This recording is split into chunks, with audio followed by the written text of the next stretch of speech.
Assalamualaikum warahmatullahi wabarakatuh. Perkenalkan, saya Dika Patia, saya guru dari PAUD Arayan. Saya akan membagikan praktek baik tentang setelah saya menjadi guru PSP. Dulu sebelum saya menjadi seorang guru PSP, saya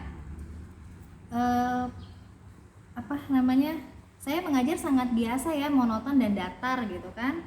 Saya sudah menggunakan buku, tapi buku tersebut tidak banyak saya ambil, seperti pembelajaran yang mungkin buku itu anak hanya menebalkan, mengikuti titik-titik, dan hanya kalau untuk buku cerita saya sebagai guru selalu membacakan, tapi saya tidak pernah mengangkat buku cerita itu menjadi pembelajaran, atau saya tidak pernah mengangkat dari buku cerita itu saya mengambil project atau sesuatu yang akan saya jadikan sebuah karya gitu kan.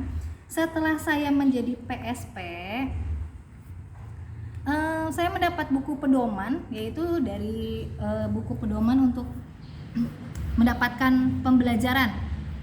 Buku pedoman tersebut saya bedah bersama guru-guru yang lain dan mendapatkan bagian masing-masing untuk merangkum dari buku pedoman tersebut, yang setelah kami rangkum bersama-sama dan kami mempresentasikannya, sesuatu yang menurut kami itu dapat kami ambil untuk bermain belajar siswa.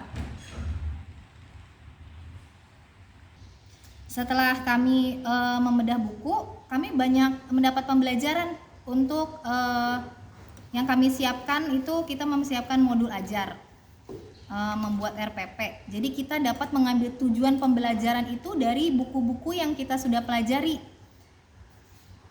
Dan alhamdulillah setelah saya menjadi PSP, saya dapat membuat modul ajar dan membuat modul ajar sendiri, membuat RPP sendiri, dan alhamdulillah juga saya sudah bisa menggunakan laptop ya.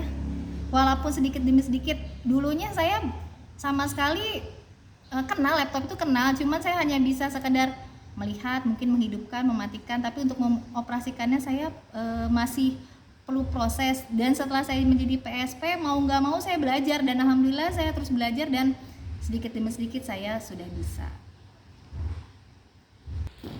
Kami sudah mengambil beberapa buku cerita yang kami angkat untuk project. Yang pertama kita mengambil buku cerita Water Welly, Aku Suka Caramu, Petualangan Botol Plastik, dan banyak lagi. Dari buku-buku cerita itu kita bisa ambil beberapa, dari satu buku cerita itu kita ambil project dari mengajarkan anak seperti petualangan botol plastik ya, itu kita mengajarkan anak jangan buang sampah sembarangan, dan sampah-sampah tersebut kita bisa jadikan karya seni atau kita daur ulang menjadi yang lebih bermanfaat tuh. Jadi bedanya dulu dan sekarang seperti itu. Jadi dari buku itu bisa kita angkat menjadi pembelajaran, bukan hanya dibacakan saja. Jadi kita dapat mengambil pembelajaran itu dari buku.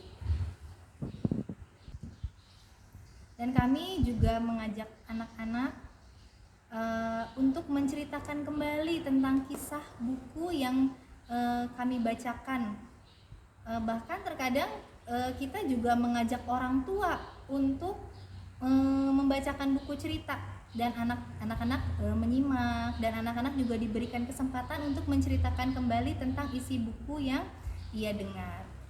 Hanya itu pengalaman saya, hanya di situ aja sementara. Saya ucapkan assalamualaikum warahmatullahi wabarakatuh. Waalaikumsalam warahmatullahi wabarakatuh.